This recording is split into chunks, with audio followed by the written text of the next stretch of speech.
Project title வந்து touch sensor based light controller. அதுக்கு தேவையான காம்பனன்ட்ஸ் வந்து 805 micro controller, relay, lamp, AC connection கொடுத்துருக்கணும். அப்புறமேல வந்து டச் சென்சார். டச் சென்சாருக்கு வந்து சப்ளை வந்து கண்ட்ரோலர்லேருந்து 5 வோல்ட் டிசியும் விசி கிரவுண்டும் கொடுத்துருக்கு.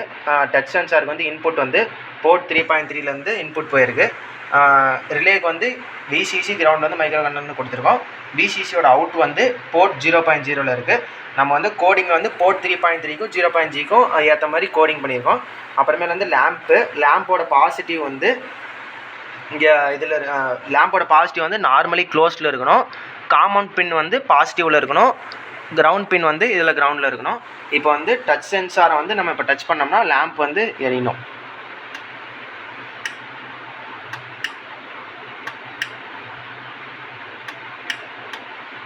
அவ்வளோதான். இப்போ டச் சென்சாரில் வந்து நம்ம டச் பண்ணோம்னா லேம்ப் எரியும், விட்டோம்னா ஆஃப் ஆயிரும். இதான் நம்ம ப்ராஜெக்ட்.